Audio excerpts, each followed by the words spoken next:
Good evening, students.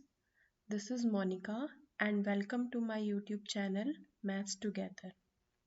हम इस channel पे 11th क्लास के मैथ्स के सारे टॉपिक्स डिस्कस करेंगे वन बाय वन। हम इसकी स्टार्टिंग फर्स्ट चैप्टर सेट से स्टार्ट करेंगे और वन बाय वन हम सारे एक्सरसाइजेज विद कॉन्सेप्ट्स लेके चलेंगे।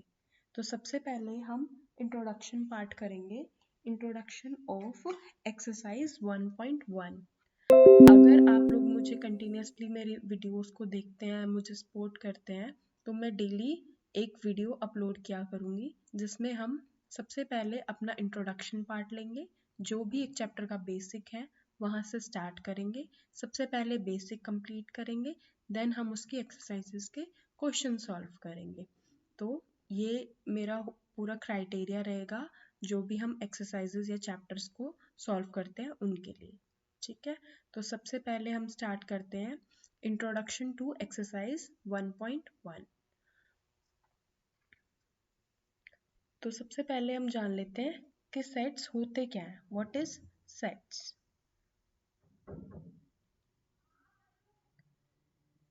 सेट्स क्या होता है? A set is a well defined collection of objects. Okay, तो वेल डिफाइंड का मतलब क्या होता है, ये टर्म समझना इंपॉर्टेंट है। अगर हमने इस वेल डिफाइंड का मतलब समझ लिया तो हमें क्लियर हो जाएगा कि सेट होता क्या है। वेल डिफाइंड का मतलब होता है कि हम बिना किसी डाउट के बता सके कि वो जो ऑब्जेक्ट है या वो जो एलिमेंट है उस सेट के अंदर बिलोंग करता है या नहीं करता। मतलब अगर हम किसी के ग्रुप के बारे में बात कर रहे हैं, कोई कलेक्शन के बारे में बात कर रहे हैं, तो वो उसमें बिलोंग करेगा या नहीं करेगा, हम बिना किसी डाउट के उस बात को कह सके। ठीक है, फॉर एग्जाम्पल अगर हम ये बोलते हैं कि अगर मैंने एक बच्चे से पूछा कि आप ऑड नंबर्स बताओ जो 10 से लेस है, ठीक है, तो वो क्या आंसर करेगा? वो भी यही आंसर करेगा कि कौन कौन से ऑड नंबर लेस देन 10? 1, 3, 5, 7, 9। और अगर मैं किसी और बच्चे से ये सेम क्वेश्चन रिपीट करूं तो वो भी उसका यही आंसर देगा, 1, 3, 5, 7, 9। ठीक है, दोनों के लिए आंसर सेम रहेगा, कोई आंसर हमारा चेंज नहीं हो रहा। ठीक है, ये क्वेश्चन मैं किसी से भी पूछूं सब सेम आंसर देंगे। ठीक है, तो इसको बोलते हैं वेल डिफाइंड, मतलब बिना किसी डाउट के हम ये चीज बता पा रहे हैं कि इस कलेक्शन के अंदर आएंगे कौन कौन से एलिमेंट्स, हमें कोई डाउट नहीं है। अलग अलग पर्सन्स के लिए उसका आंसर वेरी नहीं कर रहा है। ठीक है, जैसे कि अगर हम ऐसे बोलते हैं, हमने ये बोला कि टॉप 5 सिंगर्स इन इंडिया, तो उसके लिए लोगों को ओपिनियन अलग अलग हो सकता है। किसी को कोई सिंगर टॉप 5 में लगेगा, किसी को कोई सिंगर लगेगा। ठीक है, तो इस वाले जो कलेक्शन है ये हमारा नॉट वेल डिफाइंड, ये वेल डिफाइंड नहीं है। ठीक है, तो अब ये हमारा वेल डिफाइंड कलेक्शन नहीं है, तो मतलब ये हमारा सेट भी नहीं है। ठीक है, इसको हम सेट भी नहीं बोलेंगे। ठीक है, ये हमारा सेट नहीं बनेगा।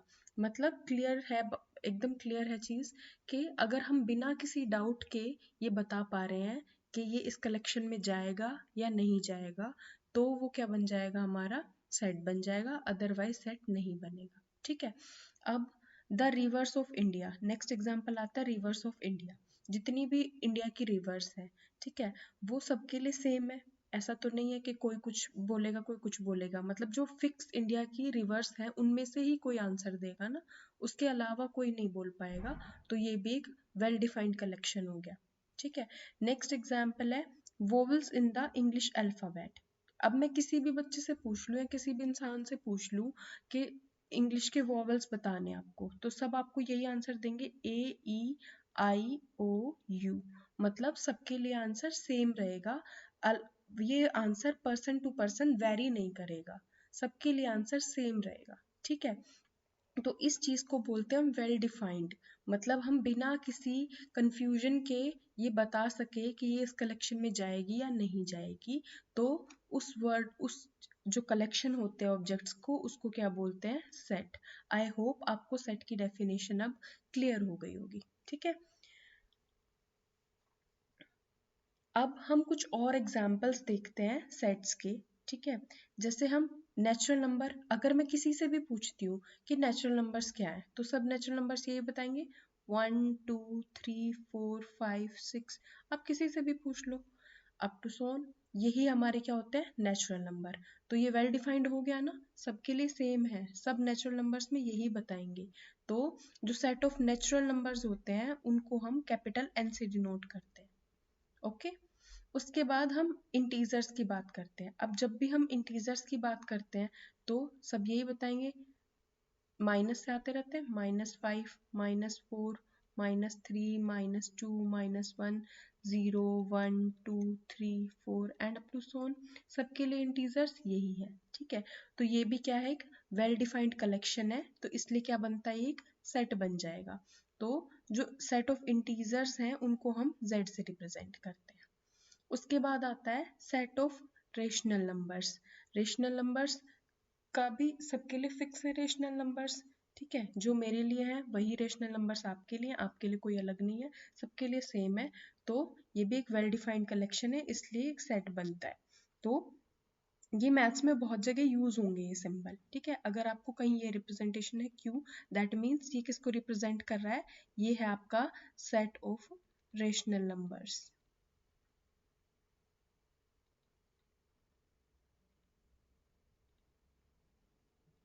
जैसे आर है तो वो क्या है, set of real numbers. Z positive, ऐसे लिखते हैं हम, जेड पॉजिटिव, तो ये क्या होता है, हमारे पॉजिटिव इंटीजर्स का सेट है, ठीक है। वो सबके लिए फिक्स होते हैं तो इसलिए सेट बनाते हैं, ओके। अब नेक्स्ट हम, अब हमने ये तो समझ लिया कि सेट होता क्या है, कुछ हमने स्पेशल सिंबल्स देख लिए कि कौन कौन सा किस किस को रिप्रेजेंट करता है। जैसे n है वो सेट ऑफ नेचुरल नंबर्स को रिप्रेजेंट करता है, z है वो सेट ऑफ इंटीजर्स को रिप्रेजेंट करता है। अब हम कुछ इंपॉर्टेंट पॉइंट्स देख लेते हैं सेट सेट से रिगार्डिंग, ठीक है। तो जो भी एलिमेंट, मतलब अगर हमारे पास कोई सेट है तो सेट के अंदर कुछ जो हमारी कलेक्शन बन रही है, ठीक है। तो कलेक्शन कुछ एलिमेंट्स की होगी, है ना, इसके अंदर कुछ एलिमेंट्स होंगे, तो आप उसको या तो एलिमेंट्स बोल लो, या आप उसको ऑब्जेक्ट्स बोल लो, या आप उसको मेंबर्स बोल लो, तीनों का मतलब सेम है, ठीक है। कहीं पे भी अगर ये वर्ड आ जाता है कि एलिमेंट, या आ जाता है ऑब्जेक्ट, या आ जाता है मेंबर, तो मतलब वो उस कलेक्शन के अंदर जो एलिमेंट्स हैं उनकी बात कर रहा है। एलिमेंट्स, ऑब्जेक्ट्स या मेंबर्स ये सिनोनिम्स हैं, तीनों का मतलब सेम है, ठीक है।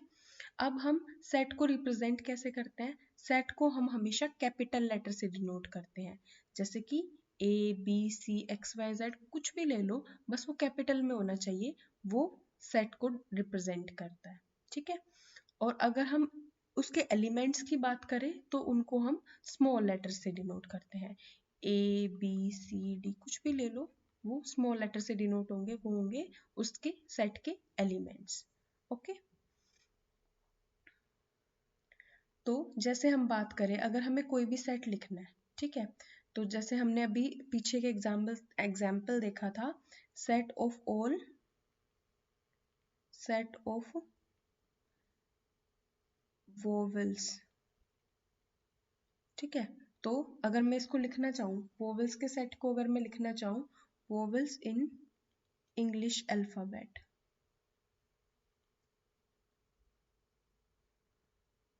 तो उसमें क्या होएगा, जैसे मैं कोई भी कैपिटल लेटर मैंने ले लिया ए, इससे मैंने अपने सेट को डिनोट कर दिया, और इसके एलिमेंट्स कौन कौन से होंगे, ए, ई, आई, ओ, यू। मतलब हम सेट के अंदर जो एलिमेंट्स होते हैं ना, सारे एलिमेंट्स लिख देंगे, उनको कॉमा से सेपरेट करके और उनको ब्रेसेस के अंदर बंद कर देते हैं। ये हमारी सेट की रिप्रेजेंटेशन होती है। दो टाइप की रिप्रेजेंटेशन होती है, हम आगे की स्लाइड्स में दोनों टाइप की रिप्रेजेंटेशन को अच्छे से एक्सप्लेन करके समझाएंगे।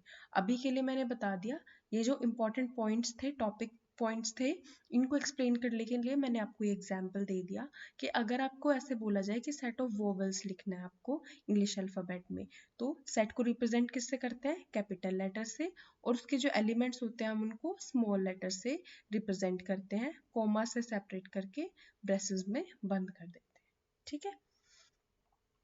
उसके बाद आती है एक और इम्पॉर्टेंट टर्म, वो है हमारी बिलोंग्स टू और नॉट बिलोंग्स टू। ठीक है, कि वो उसके अंदर बिलोंग कर रहा है या नहीं कर रहा। ठीक है, तो अगर मेरे पास ए कोई भी कैपिटल ए कोई भी मेरा सेट है, ठीक है, ऐसे लिखा हुआ है ए सी डी ई, कुछ भी लिखा है इसके अंदर एलिमेंट्स। ठीक है, अब अगर ये वाला एलिमेंट, ये ए जो एलिमेंट है, ये इस कैपिटल ए मतलब ये जो ए एलिमेंट है ये इस सेट ए के अंदर बिलोंग कर रहा है। ठीक है, तो हम इसको बोलते हैं a belongs to A, a belongs to A. ठीक है, और इसको लिखते कैसे हैं, ए बिलोंग्स टू ए, मतलब यहाँ पे क्या साइन आ जाएगा, बिलोंग्स टू। ठीक है, ये जो होता है हमारा एक ग्रीक सिंबल होता है, ये ग्रीक सिंबल होता है ये। ठीक है, जो किसको रिप्रेजेंट करता है, मतलब इसको हम वैसे बोलते हैं एप्सिलॉन, आपने सुना भी होगा ये वर्ड, इसको हम बोलते हैं एप्सिलॉन। ठीक है, अगर ये एलिमेंट इस सेट के अंदर है तो उसको बोलते हैं हम this element A belongs to this set capital A. ठीक है, और उसको रिप्रेजेंट करने का तरीका क्या होता है, ऐसे लिखते हैं ए बिलोंग्स टू ए, मतलब इसको पढ़ते कैसे हैं, the element A belongs to this set A. ठीक है, अगर अब देखो इसमें ए भी है, सी भी है, डी भी है, ई भी है, लेकिन मैं बात करूं बी की, बी तो इसके अंदर नहीं है ना, तो उसको कैसे लिखेंगे, B does not belongs to A. ठीक है, ये डज नॉट बिलोंग्स टू का साइन है, डज नॉट बिलोंग्स। ठीक है, अगर कोई एलिमेंट उस सेट के अंदर है तो वो बन जाएगा बिलोंग्स, और अगर कोई एलिमेंट उस सेट के अंदर नहीं है तो हो जाएगा डज नॉट बिलोंग। तो ये जो बी एलिमेंट है ये इस सेट के अंदर मुझे कहीं नहीं दिख रहा, यहाँ पे मुझे कहीं नहीं दिख रहा बी। तो अगर उससे पूछा जाए, मतलब कोई चीज आपके पास है तो आप क्या बोलोगे, yes this thing belongs to me, लेकिन अगर मेरे पास कोई चीज नहीं है तो उसके लिए क्या हो जाएगा, this thing does not belongs to me. तो उसको हम मैथमेटिकली इस तरीके से लिखेंगे, अगर कोई चीज है तो बिलोंग्स का साइन लगेगा, और नहीं है उस सेट के पास तो डज नॉट बिलोंग्स का साइन लगेगा। ओके, अब देखो, अब हमारे पास तरीके आते हैं, मेथड्स आते हैं कि हम सेट को रिप्रेजेंट कैसे करते हैं। अभी मैंने आपको एक तरीका समझाया था कि हम सेट को हमेशा कैपिटल लेटर्स से रिप्रेजेंट करते हैं और उसके एलिमेंट्स को कॉमास से सेपरेट करके ब्रेसेस के अंदर बंद कर देते हैं। ठीक है, इस फॉर्मेट को बोलते हैं हम रोस्टर फॉर्म, रोस्टर फॉर्म, या फिर हम इसको टैबुलर फॉर्म भी बोलते हैं, या हम इसको बोलते हैं टैबुलर फॉर्म। ठीक है, तो दो तरीके हैं, एक तरीका तो मैंने बताया आपको और एक होता है सेट बिल्डर फॉर्म। अब हम एक एक करके इन दोनों को अच्छे से एक्सप्लेन करते हैं। पहला आता है रोस्टर फॉर्म या टैबुलर फॉर्म, दूसरा आता है सेट बिल्डर फॉर्म। तो सबसे पहले हम देखेंगे रोस्टर फॉर्म क्या होती है, उसके कुछ एग्जाम्पल्स डिस्कस करेंगे। उसके बाद हम देखेंगे कि सेट बिल्डर फॉर्म क्या होती है, उसके कुछ एग्जाम्पल्स को हम डिस्कस करेंगे। तो रोस्टर फॉर्म, जैसा कि मैंने अभी आपको बताया, रोस्टर फॉर्म या फिर टैबुलर फॉर्म भी होता है। All the elements of a set are listed. The elements are being separated by commas and are enclosed within braces. तो इसमें क्या हुआ, रोस्टर फॉर्म में जितने भी एलिमेंट्स हैं हम उनको एक सारे एलिमेंट्स को लिखकर उनको कॉमास से सेपरेट कर देते हैं और उनको ब्रेसेस में बंद कर देते हैं, ये होती है हमारी रोस्टर फॉर्म। ओके,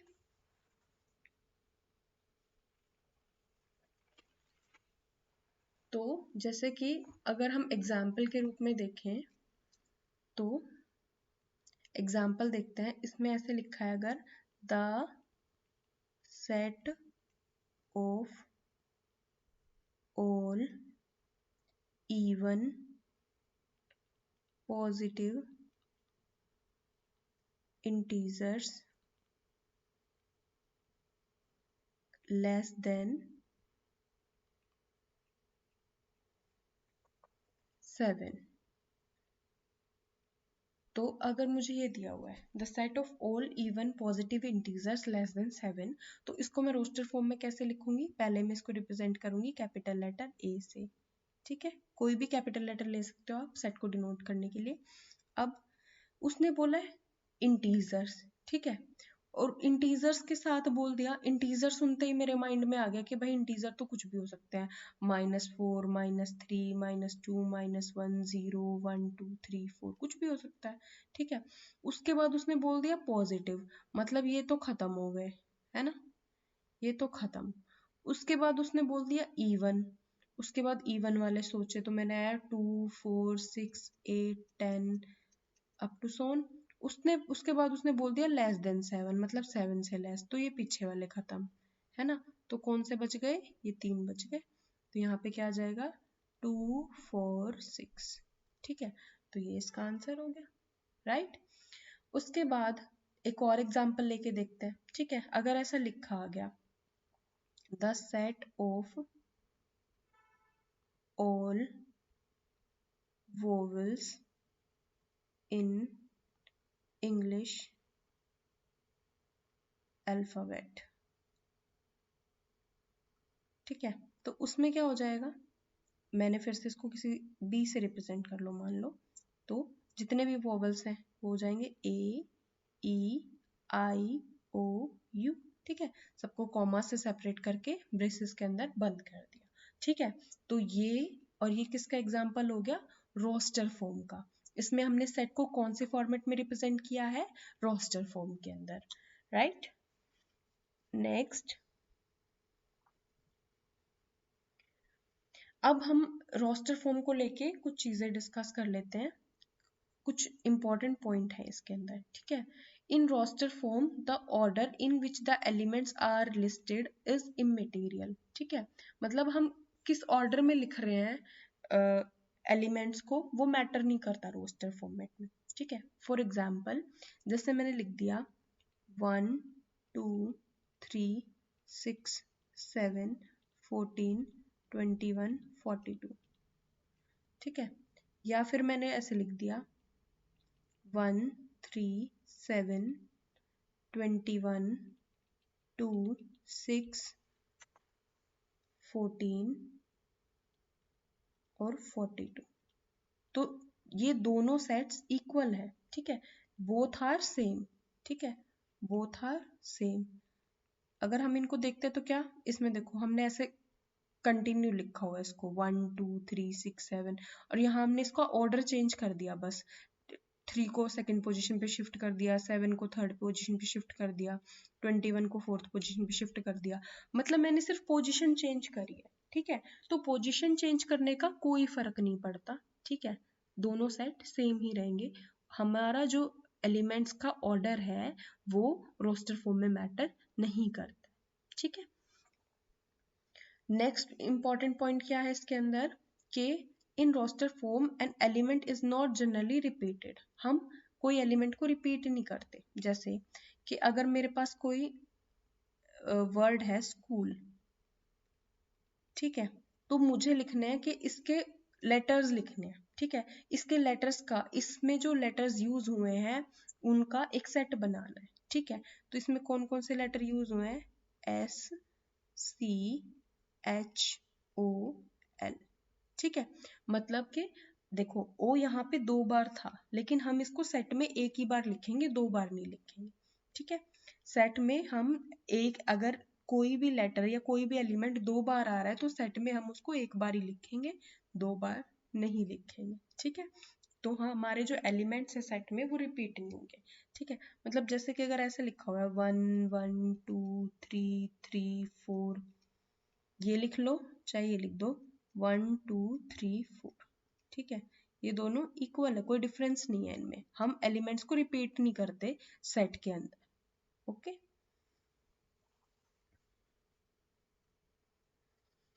अब अभी तक तो हमने बात करी किसकी, रोस्टर फॉर्म की। अब हम बात करते हैं सेट बिल्डर फॉर्म की, ठीक है। तो सेट बिल्डर फॉर्म में क्या होता है कि जो भी एलिमेंट एक कॉमन प्रॉपर्टी को सेटिस्फाई करते हैं वो एक इकट्ठी एक फॉर्मेट में लिखे जाते हैं, मतलब उन एलिमेंट्स के अलावा और कोई भी उस प्रॉपर्टी को पोजेस नहीं करता, ठीक है। जैसा कि हम एक एग्जांपल से समझते हैं, जैसे कि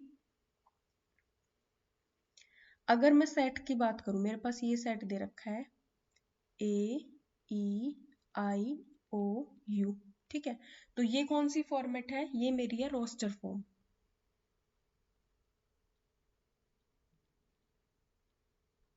ये मेरी रोस्टर फॉर्म है। ठीक है, ये मेरी रोस्टर फॉर्म है, लेकिन इसको देख के मैं ये समझ पा रही हूँ कि हाँ भाई इनकी शक्ल देखी देखी भी लग रही है, और ये किस में बिलोंग करते नजर आ रहे हैं? ये तो हमने भाई ऑब्जर्व करा है कि ये तो वोवेल्स हैं। ठीक है, ये तो वोवेल्स है किसके? अल्फाबेट्स के, इंग्लिश अल्फाबेट्स के वोवेल्स हैं। ठीक है, और इनके अलावा भी कोई वोवेल बचता है? नहीं बचता ना, सिर्फ यही है इंग्लिश अल्फाबेट्स में जो वोवेल की प्रॉपर्टी रखते हैं। ठीक है, तो हम इसको एक सेट बिल्डर फॉर्मेट में लिख सकते हैं। किस तरीके से? जैसे मैंने इसको रिप्रेजेंट कर दिया, ए, सेट से तो रिप्रेजेंट करोगे कैपिटल लेटर से। ठीक है, ABCD जो आपका मन करे आप उससे डिनोट कर सकते हो। ठीक है, और यहाँ पे लिख दिया मैंने x such that x is a vowel in English alphabet।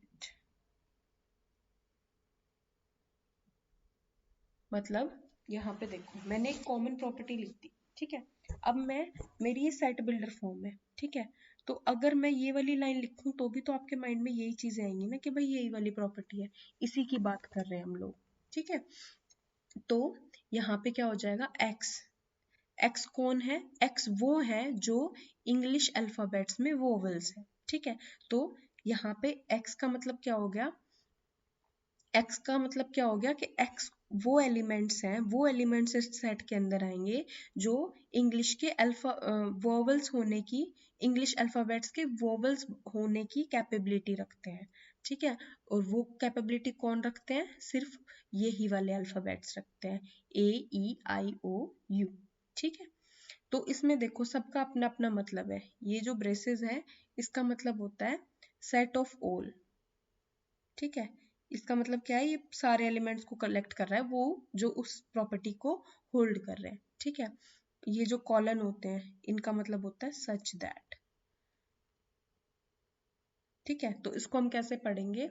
A is equals to, मतलब A क्या है? A is the set of all elements of X such that X is a vowel in English alphabet। Okay, तो ये हमारी होती है set builder form. ठीक है, अब हम एक एग्जांपल और कर लेते हैं। जैसे कि मैंने लिखा हुआ है, मतलब मेरी रोस्टर फॉर्मेट, मैं मानती हूँ कि रोस्टर फॉर्म मेरी ये लिखी हुई है, रोस्टर फॉर्म 1 3 5 7 9 11 13 अप टू 100। ठीक है, ये मेरी एक रोस्टर फॉर्मेट है। रोस्टर फॉर्म मुझे पता है कैसे होते हैं, सारे जो भी एलिमेंट्स होते हैं उनको हम कॉमा से सेपरेट करके और ब्रेसेस में बंद कर देते हैं, तो वो हमारी रोस्टर फॉर्मेट बन जाती है। ठीक है, अब हम देखते हैं सेट बिल्डर फॉर्म, इसी की देखते हैं। ठीक है, तो सेट बिल्डर फॉर्म देखो, इसको देख के क्या नजर आ रहा है कि भाई ये तो सारे ऑड ऑड है ना? ऑड ऑड है, 1 3 5 7 9 11 13 and up to so on. ठीक है, और सारे नेचुरल नंबर भी नजर आ रहे हैं, तो मैं इसका एक सेट बना देती हूँ। मैंने मान लिया B। ठीक है, तो इसके अंदर क्या आएगा? कैसे रिप्रेजेंट करेंगे? X such that X is an odd natural number.